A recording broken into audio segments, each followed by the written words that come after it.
To discuss this debate further, let's talk to Julia Manchester. Bring her in. She's the national political reporter for The Hill. Julia, it's good to see you. A lot of fiery moments last night. I guess my first question straight out of the gate to you is what you thought of the evening. Were there any clear winners in your mind? Yeah, good to see you too, Marky. In terms of whether there were real clear winners, I don't think there really were. I think there were a lot of questions as to who actually stood out and won the debate. I mean, I think if I were to choose one winner, it probably would have been Ambassador Nikki Haley. She really seemed to rise above the fray at some points, really trying to stay out of it. She had that moment against Vivek Ramaswamy when talking about TikTok and China. So that was certainly a moment. But in general, it seemed like there was quite a bit of talking over each other and no clear consensus among Republicans I've spoken to as to who won. Yeah, the whole night was interesting. Let's also address some of the sound bites that we heard in Robert's piece. You know, we have heard direct attacks before against President Trump, of course, from some of these GOP candidates. Chris Christie is top of mind. I don't know if that blow, really landed when it came to calling him, Donald Duck. Viewers might have thought otherwise. Are we starting to see a shift here by more of the candidates in their willingness to go directly after him, do you think?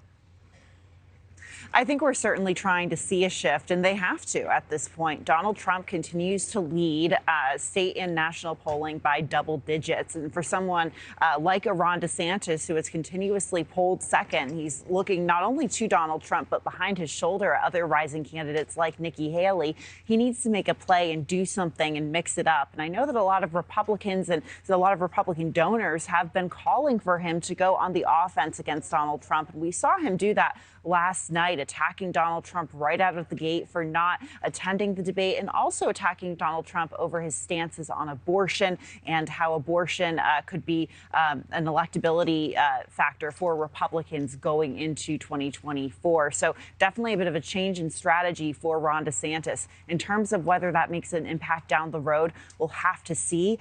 It seems like Ron DeSantis has been struggling to gain traction and seems sort of stuck in the second place position, unsure whether this debate will change that. And you bring up a good point, Julia, because I wanted to ask you, when DeSantis first, brought up that attack on Trump skipping the debate for the second time, when you listened to the audience, that was actually met with applause.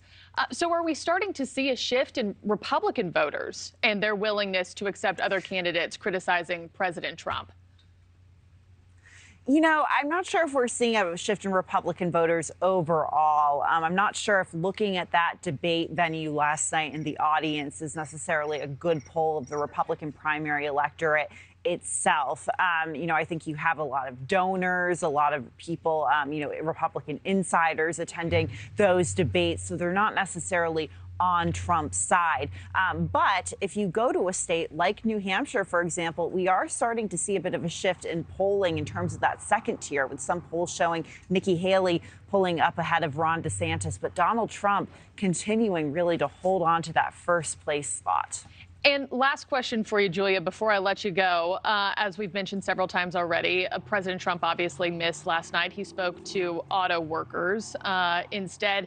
How did that fare in terms of pulling some of the spotlight off of the stage in Simi Valley last night?